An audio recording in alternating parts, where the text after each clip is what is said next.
Hello everyone. तो आज हम स्टार्ट करने वाले हैं method of partial fractions. How to find inverse Laplace transform by method of partial fractions. And what is a partial fraction? Partial fraction का definition क्या है? पार्शियल फ्रैक्शन हम कब अप्लाई करते हैं वो हमने हमारे लास्ट लेक्चर में कवर किया था। So let's start with method of partial fractions. So method of partial fractions find करने के तीन मेथड्स हैं। सो आज के लेक्चर में हम मेथड 1 करने वाले हैं।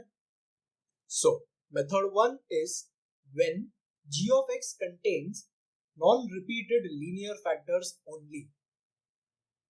एंड g of x क्या था? f of x by g of x। तो g of x डिनोमिनेटर था, डिनोमिनेटर वाला टर्म।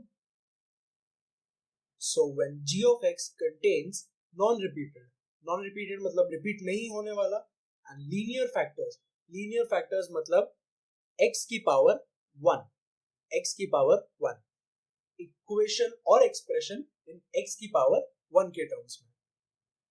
ये जो डेफिनेशन है या मेथड 1 को कैसे सॉल्व करना है वो हम देखेंगे एक एग्जाम्पल देखने के बाद। एंड वो एग्जाम्पल में हम समझेंगे कि हमें पार्शियल फ्रैक्शन अप्लाई क्यों करना है, कैसे करना है वो हम बाद में देखेंगे। सो फॉर एग्जाम्पल, इफ हमारे पास कोई टर्म गिवन है 2x plus 3 divided by x plus 3 into x plus 2। If हमारे पास ये टर्म गिवन है, सो न्यूमरेटर है f of x and denominator है g of x। So method 1 क्या है? When g of x contains non repeated linear factors only. So यहाँ पर x plus 3 एक ही बार है एंड लीनियर मतलब x raised to 1। सो दोनों की पावर x raised to 1 है एंड ये नॉन रिपीटेड टर्म्स भी है, करेक्ट? सो ये तो पता चल गया कि ये मेथड 1 का सम है। बट हम पार्शियल फ्रैक्शन क्यों अप्लाई करते हैं? ऐसे जो सम्स है, ऐसे सम्स में जिसके डिनोमिनेटर में दो टर्म्स मल्टीप्लाइड है, वो टर्म्स को सॉल्व करना डिफिकल्ट हो जाता है। फॉर एग्जाम्पल, इफ हमसे कहा गया कि find the inverse Laplace, find the inverse Laplace of this term, तो डिफिकल्ट हो जाएगा। इफ हमसे कहा गया find the integration of this term, तो भी डिफिकल्ट हो जाएगा। तो पार्शियल फ्रैक्शन क्या करता है कि ये जो टर्म है उसे कन्वर्ट कर देता है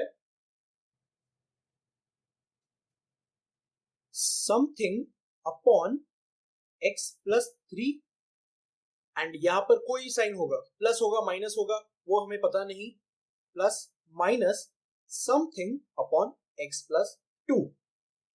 एंड न्यूमरेटर में भी कुछ टर्म्स होंगे जो हमें पता नहीं, हमने कैलकुलेट नहीं किया है। अब इफ हमसे कहा गया find the inverse Laplace of this term and this term, तो हम सबसे पहले तो शिफ्टिंग थ्योरम से x प्लस 3 से निकाल सकते हैं 3 को, एंड यहाँ पर x प्लस 2 से निकाल सकते हैं 2 को, e raise to minus 2, e raise to minus 3 यहाँ पर। सो काफी इजी बन जाता है।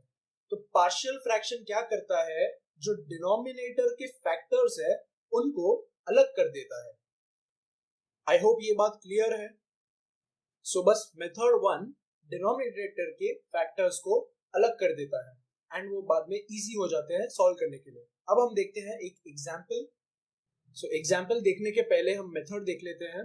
For every non repeated linear factor, non repeated linear factor मतलब x प्लस 3, x प्लस 2, दो अलग अलग लीनियर फैक्टर्स है of the form ax plus b, where a and b are real numbers. So यहाँ पर a है 1 and b है 3, यहाँ पर a है 1, यहाँ पर b है 2। सो ये x प्लस b के फॉर्म में है। ax plus b of g of x, g of x is denominator, there exists a corresponding partial fraction of the form a upon ax plus b plus b upon cx plus d plus c upon ex plus f, where a, b, c, d, e, f all are real numbers। So basically हम ये जो सम है उसे इस form में लिख सकते हैं। So 2x plus 3 divided by x plus 3 into x plus 2 को हम a upon ax plus b, तो a upon एक non repeated linear factor x plus 3 plus b upon x plus 2, ये फॉर्म में लिख सकते हैं। अब यहां पर हमने फैक्टर्स तो अलग अलग कर दिए, बट हमें a और b की वैल्यूज नहीं पता है, तो बस हमें a और b की वैल्यूज कैलकुलेट करनी है। आई होप यहां तक स्टेप्स क्लियर है। अब हम जो आगे एग्जाम्पल सम्स करेंगे उससे आई एम श्योर सब क्लियर हो जाएगा, पूरा सम हम सॉल्व करेंगे। सो बढ़ते हैं हमारे फर्स्ट एग्जाम्पल पर।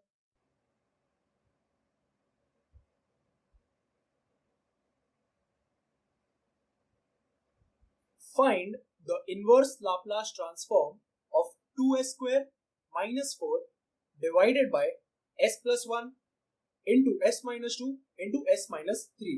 So न्यूमरेटर में क्या है हमें उससे फर्क नहीं पड़ता, डिनोमिनेटर में नॉन रिपीटेड लीनियर फैक्टर्स होने चाहिए। सो ये नॉन रिपीटेड लीनियर फैक्टर्स है, s plus 1 रिपीट नहीं हो रहा, s minus 2 रिपीट नहीं हो रहा, s minus 3 रिपीट नहीं हो रहा, एंड सारे जो वेरिएबल्स है उसके पावर 1 है। सो स्टेप 1 क्या होगा, 2s square minus 4 divided by s plus 1 into s minus 2 into s minus 3 को हम किसके फॉर्म में लिख सकते हैं, a upon s plus 1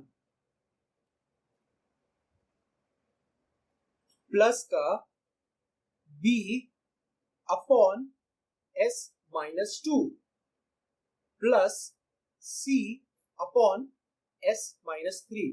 सो जितने नॉन रिपीटेड लीनियर फैक्टर्स है उतने a upon s plus 1, b upon s minus 2 plus c upon s minus 3, अगर यहाँ पर एक और फैक्टर होता तो plus d upon that factor. So उतने फैक्टर्स से हम ऐसे लिख देंगे। अब नेक्स्ट स्टेप ध्यान से सुनिएगा क्या होगा, यहाँ का जो डिनोमिनेटर है उसे हम यहाँ पर राइट हैंड साइड में मल्टीप्लाई कर देंगे। सो next step 2s square minus का 4 इज इक्वल टू, अगर मैं ये डिनोमिनेटर को यहाँ पर मल्टीप्लाई कर दूं, सो a into s plus 1 into s minus 2 into s minus 3 divided by s plus 1 plus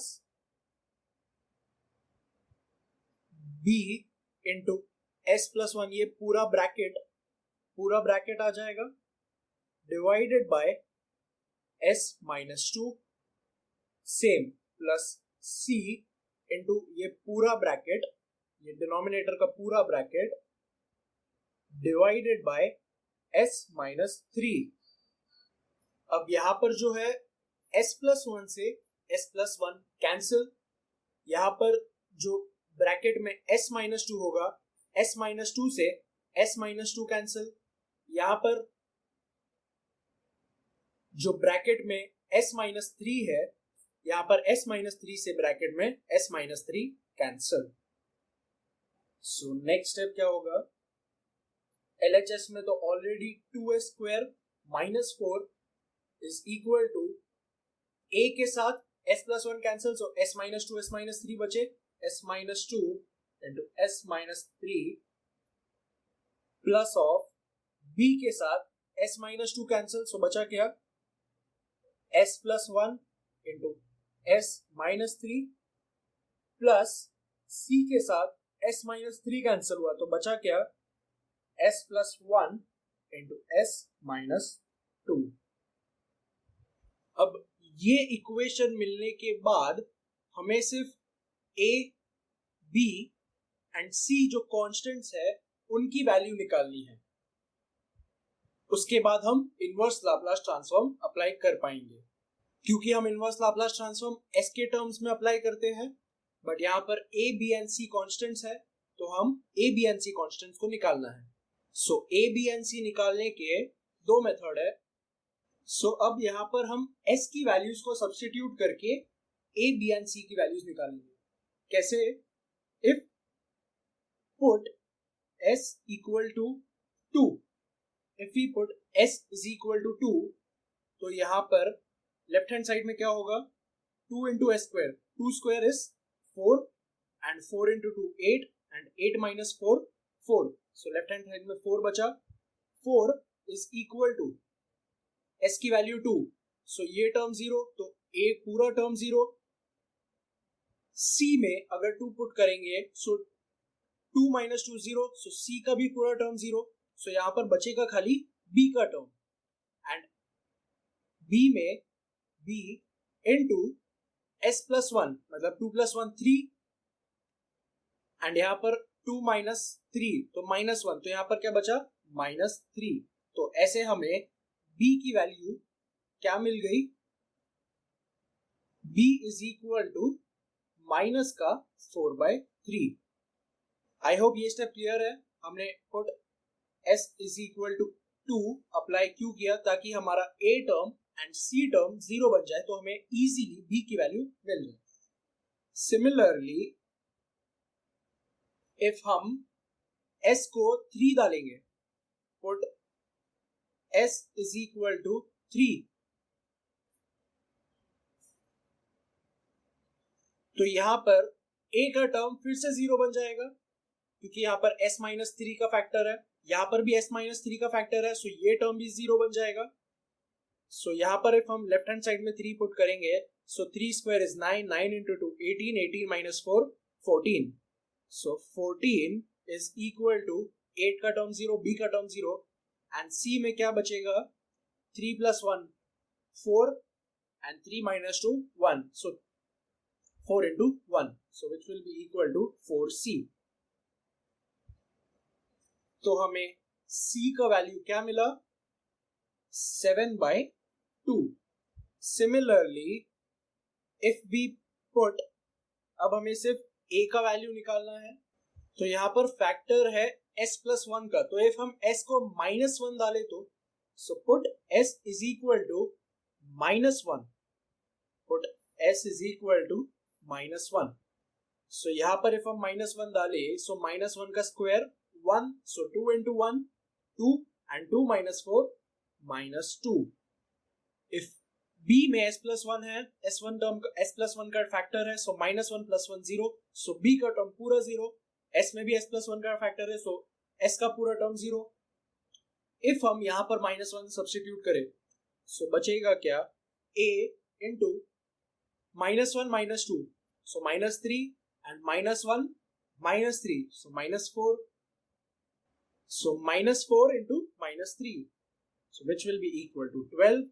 Therefore a is equal to 1/6, minus का 1/6। आई होप ये अच्छे से क्लियर है कि हमने a b and c की वैल्यूज कैसे निकाली।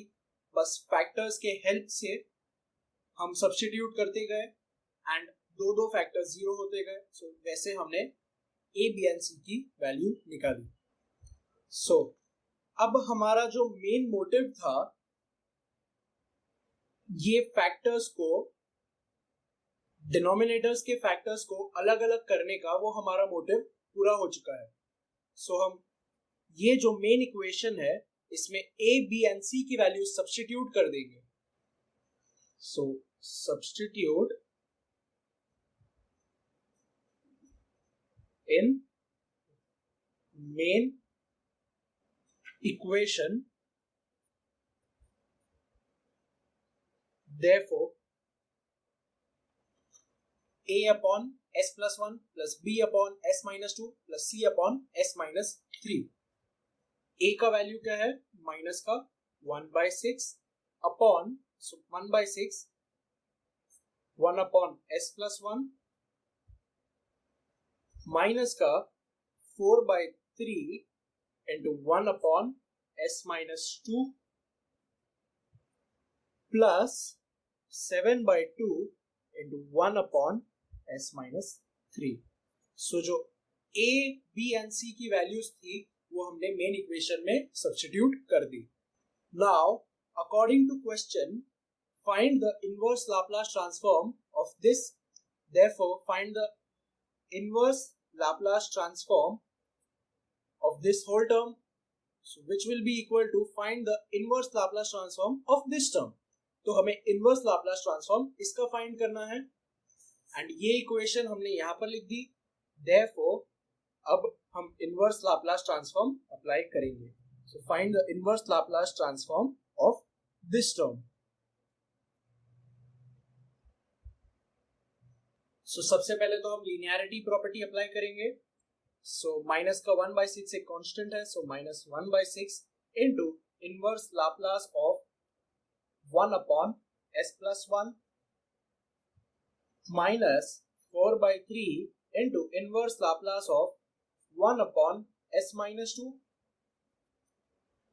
प्लस का 7/2 कांस्टेंट है 7/2 बाहर into inverse Laplace of 1/s+3 and now हम यहाँ पर शिफ्टिंग थ्योरम अप्लाई करेंगे। सो माइनस का 1/6 इंटू यहाँ पर शिफ्टिंग थ्योरम अप्लाई करेंगे, सो e⁻t। हमने शिफ्टिंग थ्योरम बहुत अच्छे से सीख लिया था।